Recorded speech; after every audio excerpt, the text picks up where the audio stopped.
বন্দর ব্যবস্থাপনার কথা যখন বলা হয় যে বিদেশিদের হাতে বন্দর ব্যবস্থাপনাটা একটু দিয়ে দেই, এটা স্মার্ট ডিলিংস হবে। কারণ বন্দরে আসে কার্গো থেকে মাল খালাস করতে 10 দিন 15 দিন 1 মাস পর্যন্ত লেগে যাচ্ছে। বিদেশি কোনো সংস্থার কাছে দিলে খুব দ্রুত এটা করে ফেলবে। এটাতে আবার রাজনৈতিক দলগুলোর আপত্তি ভেটো দিয়ে রাখছে, না এরকম করা যাবে না। পৃথিবীর অনেক দেশ তো বন্দর ব্যবস্থাপনা পৃথিবীর অন্য অন্যদের কাছে দিয়ে আছে, তার মানে কি ওই বন্দর কিনে নিয়ে চলে যাচ্ছে? এত আস্থাহীনতা কেন? তাহলে কি কারণে আমার দেশের মেট্রো রেল প্রজেক্টের জন্য বিদেশিদেরকে নিয়ে আসো, তখন বিদেশিদেরকে লাগে? সুবিধাবাদী জিন্দাবাদ। কারণ ওই বন্দর ব্যবস্থাপনার সাথে জড়িত আছে রাজনীতিবিদদের হাজার হাজার কোটি টাকার লেনা দেনা। এটা কিভাবে একটা জাতি গড়ে ওঠে? আপনাদেরকে এখন আমি এইগুলো বললাম আমাদের লুফলস, কিন্তু আপনার আমার করণীয়টা কি? ফার্স্ট ইয়ার ভর্তি হয়েছেন, ফার্স্ট টার্ম, এখন ফার্স্ট টার্মটা খুব আনন্দের সাথে কাটবে এবং সবার ভিতরে একটা স্বপ্ন দেখবেন আপনারা, সবাই বিশ্ববিদ্যালয়ের শিক্ষক হইতে চান, এরকম একটা রঙিন স্বপ্ন সবাই থাকে, আমারও ছিল, সবারই ছিল। এরপরে ফার্স্ট ইয়ার ফার্স্ট টার্মে রেজাল্ট দেওয়ার পরে এটা একটু না বোঝা গেছে আমার পক্ষে দৌড়ে সম্ভব না। এরপরে যখন টুটুর রেজাল্ট দেয় তখন না ঠিক আছে এটা আমার না, আমি বিসিএস এর দিকে ওইদিকে মন দেই বা অন্য কিছু করি। আর ওই রেসে 2-4 জন যারা টিকে থাকে তারা তো টিকে থাকে। একটা সময় ছিল আওয়ামী লীগ যখন চালাইতো তখন ক্যাম্পাসগুলোতে একটা প্রবলেম ছিল, র্যাক ছিল, দেন তার পিছনে ঘুরতে হইতো। ফার্স্ট ইয়ার আসলে গণরুম গেস্ট রুম ছিল, আমরা ঢাকা বিশ্ববিদ্যালয়ে এটা নিয়ে আন্দোলন করে গণরুম গেস্ট রুম ভেঙে দিয়ে সব সিট করে ফেলছি, স্থায়ী সিট। যে এটা এরপরে যে আবার গণরুম গেস্ট রুম করতে চাইবে তারে সরকারের মেহমানখানায় অর্থাৎ জেলখানার গণরুমে পাঠাবে। জেলখানায় কিন্তু গণরুমে থাকতে হয়, সব ওয়ার্ডগুলো হচ্ছে ইলিশ ফাইল, কেসকি ফাইল, এগুলো দিয়ে থাকতে হয়, ছোট্ট জায়গা, অনেক লোক রাখে। তো গণরুমে থাকার যদি বেশি ইচ্ছা থাকে, কোনো নেতা যদি আবার গণরুমের কথা বলে সেই নেতারে ওই গণরুমে পাঠায় দিতে হয়।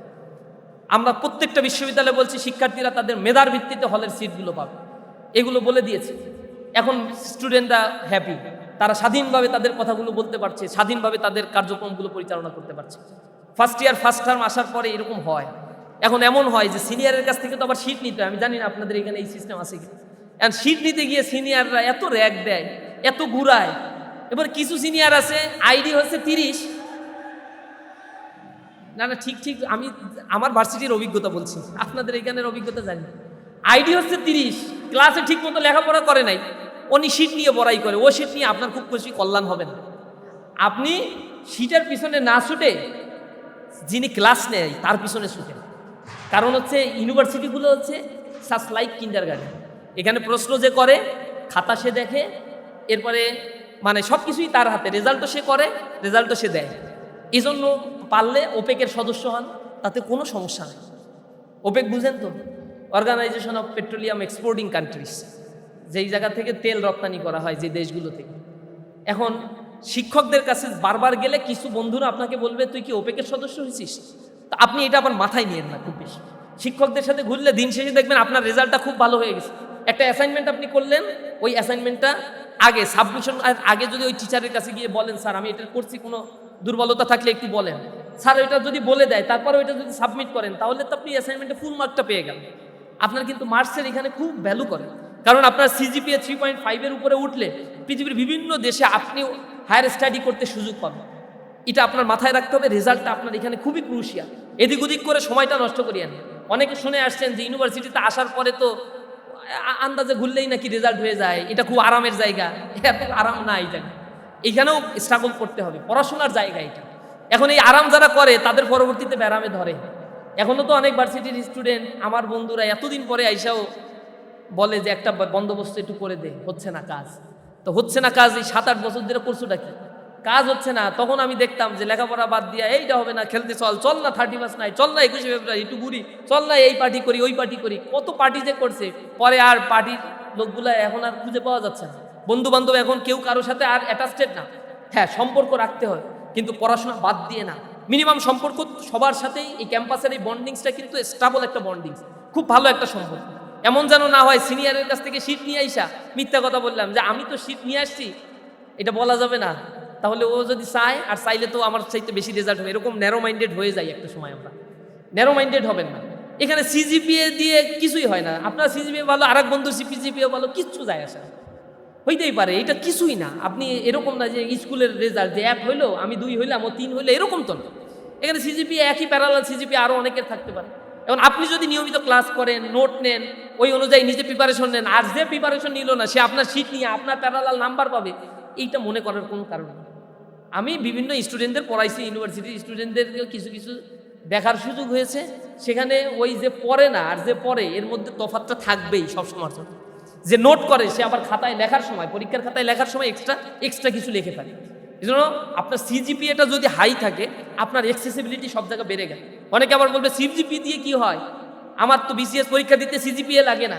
বেসরকারি পরীক্ষায় সব জায়গায় আবার সিজিপিএটাই কিন্তু কাউন্ট করে। আপনি হায়ার স্টাডি করতে যান ইউরোপের দেশগুলোতে তো 3.5 রেজাল্ট মিনিমাম লাগবেই। সুতরাং আপনার রেজাল্টের ক্ষেত্রে নো কম্প্রোমাইজ। ফার্স্ট ইয়ার থেকে যদি হায়ার স্টাডিটাই টার্গেট থাকে আর লেখাপড়া করতেই ভালো লাগে আপনার কাছে অনুরোধ জানাই, পৃথিবীর বিভিন্ন দেশ একেবারেই বিনামূল্যে পড়াশোনা করায়। এরপরে আবার পড়াশোনার পাশাপাশি চাকরিও করতে পারবেন, লক্ষ লক্ষ টাকা ইনকাম।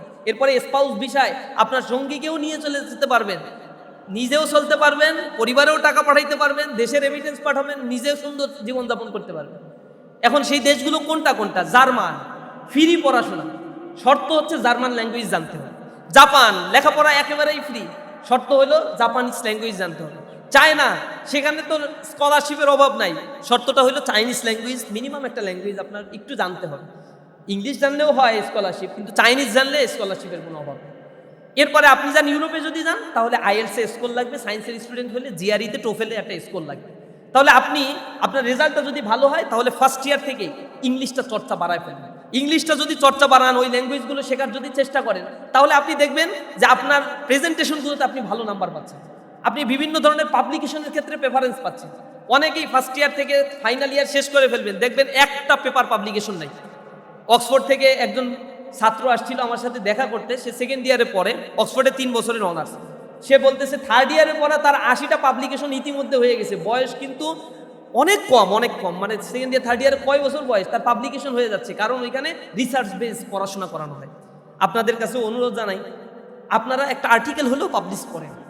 কিভাবে পাবলিশ করতে হয়, আপনাদের প্রফেসর যারা আছে সেই টিচারের কাছে যান, সাবজেক্টিভ ইস্যু ক্রিয়েট করেন, রিসার্চ গ্যাপ খুঁজে বেড়ান। First year, second year, third year, fourth year শেষ করতে করতে 4টা যদি পাবলিকেশন থাকে, আইএলসে স্কোর যদি 7 পয়েন্ট থাকে, তাহলে আপনি তো অনায়াসে মাস্টার্সের জন্য স্কলারশিপ পেয়ে যাচ্ছেন, পিএইচডির জন্য স্কলারশিপ পেয়ে যাচ্ছেন। এই দেশের চাকরির পিছনে আপনার তো ছোটার দরকার নেই। এরপরে যদি মনে হয় যে না আমার আব্বা আম্মার সাথে দেশেই থাকতে হবে, তাহলে আপনি বেসরকারি চাকরির জন্য নিজেকে প্রিপেয়ার করেন। এখন থেকে ল্যাঙ্গুয়েজটা ইংরেজি ল্যাঙ্গুয়েজ শিখেন, কম্পিউটারের প্রোগ্রামিং শিখেন, পাইথন শিখেন, R+ শিখেন, স্ট্যাটা শিখেন, SPSS শিখেন, C++ শিখেন। এরপরে এআইয়ের উপরে কাজগুলো শিখেন, আরও কিছু মার্কেটিং, ডিজিটাল মার্কেটিংয়ের উপরে কোর্স এগুলো করা শিখেন। আপনার সার্টিফিকেটের সাথে প্লাস এক্সপিরিয়েন্স না থাকলে চাকরির জগতে আপনি কিন্তু ইনভ্যালিড হয়ে যাবেন। আপনাকে অনুরোধ জানাই, এই প্লাস দক্ষতা কিন্তু আপনাকে অনেক বাড়িয়ে রাখবে। এইটা অবহেলায় কাটিয়ে দিয়েন না। একটা ছাত্র যদি আপনার সাথে বেসরকারি চাকরির পরীক্ষা দিতে যায় আর তার সিজিপিএ 3.8, আপনার সিজিপিএ ধরেন 2.8, এরপরে দুইজনই টিকলেন, সমস্যা একজন উত্তর দেন, সমস্যা এই দুইজনের মধ্যে কিন্তু নেবে আপনাকে, কারণ আপনাকে দিয়ে ওই প্রতিষ্ঠান আরও 10টা কাজ করায় নিতে পারবে তারা। সেজন্য ওই 3.5-এর উপরে গুরুত্ব না দিয়ে বেসরকারি চাকরিতে গুরুত্ব দেয় হচ্ছে কার কত এক্সট্রা অভিজ্ঞতা আছে। সেদিন আমার এক ভাইয়ের সাথে দেখা হইলো, সে ডিপার্টমেন্টে খুব রেজাল্টধারী ছিল না, খুব খারাপ ছিল। এখন গ্রামীণ ফোনে সে ইঞ্জিনিয়ার হিসেবে চাকরি করে, চাকরিতে আলহামদুলিল্লাহ কয়েক লক্ষ টাকা বেতন পায়, কিন্তু সার্টিফিকেটের ওজন এত বেশি দান না, আর অত বেশি পড়াশোনা না করে ওই স্কিলের উপরে এমফাসাইজ দিয়েছে। আলহামদুলিল্লাহ তার ক্যারিয়ার সে তার মতো করে গড়ে তুলেছে। তো কোনটা কিভাবে গড়ে তুলবেন, আপনার হাতে, আপনার ক্যারিয়ার, আপনি সেভাবে গড়ে তোলেন। যদি বিসিএসটা বা সরকারি চাকরি আপনার টার্গেট থাকে, তাহলে আপনি যেটা করবেন ফার্স্ট ইয়ার, সেকেন্ড ইয়ার থেকে একটা টিম করে গড়ে তুলবেন। আমি এটাতে খুবই উপকার পেয়েছি। আমার বন্ধুদের মধ্যে একটা টিম ছিল, সেটা সব শিবিরের না, যে আমি সারাদিন প্রোগ্রাম করবো, আইসা ওদের বুঝাবো। আমি নিছি একজন হিন্দু, একজন নিছি বৌদ্ধ, একজন অন্য ধর্মের, যাতে তাদের সাথে আমি তাল মিলায় চলতে পারি। একজন নিয়েছি ইংলিশের ছাত্র, একজন নিয়েছি সায়েন্সের স্টুডেন্ট, একজন নিয়েছি ম্যাথের স্টুডেন্ট, যাতে আমি ওপেনলি কোশ্চেন করতে পারি, যে ম্যাথের স্টুডেন্ট ছোটো সিলি কোশ্চেনগুলো আমরা যাতে করতে পারি। এভাবে করে একটা টিম যদি আমরা ফার্স্ট ইয়ার থেকে ফরমেশন করতে পারি, বিসিএস এর জন্য কোচিং করার দরকার হয় না। যে কোনো একটা বই নিয়ে এক মাথা থেকে যদি পড়া শুরু করে দেন, 4th ইয়ারে উঠলেই ওয়েল প্রিপারেশন। এরপরে চাকরির পরীক্ষা দিবেন, যখনই দেখবেন রিটেনে টিকে গেছেন, প্রিলিতে টিকে গেছেন, এমন একটা মনোভাব আপনার ভিতরে তৈরি হবে যে আরে চাকরি তো এটা মামা বাড়ির আবদার, এমনিই পেয়ে যাবে। আর যে চিন্তা করে ফাইনাল ইয়ারে গিয়ে এরপরে চাকরির ব্যবস্থা নিব, first year is rest year, second year don't care, এই মানুষগুলোর ফাইনাল ইয়ারে গিয়েও কিন্তু মাথার চুল চামড়ায়। এদের জীবনে আর কোনো প্রিপারেশন নেওয়া লাগে না, হয় না। রেজাল্টের পাশাপাশি আপনাদের কাছে অনুরোধ জানাই, সপ্তাহে 1-2 দিন করে করে মাঝে মাঝে একটু বসবেন। আপনাদের এই বিশাল মাঠ তৈরি করে দিচ্ছে, এটা কিসের জন্য? খালি ফুটবল খেলার জন্য? এই যে এইসব জায়গা খোলামেলা পড়ে আছে, এইসব জায়গায় বসে বসে পড়বেন, লাইব্রেরি ওয়ার্ক করবেন, সেমিনার ওয়ার্ক করবেন। আমি পৃথিবীর বিভিন্ন দেশগুলোতে দেখেছি লাইব্রেরিগুলো কিভাবে ইউটিলাইজ করা হয়।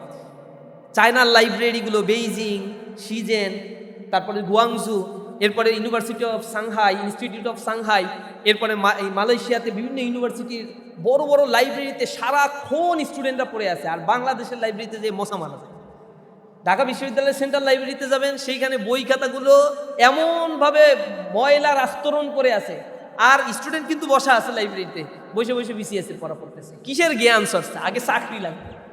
এই হচ্ছে আমাদের দেশের অবস্থা, মাথার ভিতরে সবাই ঢুকছে আগে বিসিএস।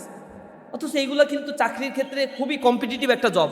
আপনার কোয়ালিটি অনুযায়ী আপনি নিজেকে ফ্লারিশ করার জন্য চেষ্টা করেন। এতটুকু আপনার প্রতি অনুরোধ থাকবে, ফার্স্ট ইয়ার থেকে নিজেকে গড়ে তোলেন, আত্মপ্রত্যয়ী হন এবং দেশকে নিয়ে ভাবেন। সমৃদ্ধ একটি সমাজ গঠনের জন্য আমরা সর্বোচ্চ চেষ্টা করি। আমাদের মাধ্যমে আগামীর বাংলাদেশ গড়ে উঠবে। কবি সুফিয়া কামালের ভাষায় বলতে চাই, তোমাদের ঘরে আলোর অভাব কবু নাহি হবে আর, আকাশ আলোক বাঁধিয়া নিদূর করিবে অন্ধকার, শস্য শ্যামলাই মাটি মার অঙ্গ পুষ্ট করে, আনিবে অটুট স্বাস্থ্য সবল দেহ মন ঘরে ঘরে, তোমরা আনিবে ফুল ও ফসল, পাখি ডাকা রাঙা ভোর, জগৎ করিবে মধুময়, প্রাণে প্রাণে প্রীতিডোর। আমরা সকল প্রাণের মেলবন্ধনে এই সমাজগুলোকে হিংসামুক্ত একটি স্বাবলম্বী সমাজ গড়ে তোলার জন্য প্রত্যয়বদ্ধ হব। আমরা দুর্নীতি মুক্ত সমাজের সাথে থাকব, নিজেরা দুর্নীতি করব না, দুর্নীতিকে প্রশ্রয়ও দিব না, চাঁদাবাজি করব না, চাঁদাবাজির সাথেও থাকবো না, প্রতারণা করব না, প্রতারণাকারীদের সাথেও থাকবো না ইনশাআল্লাহ।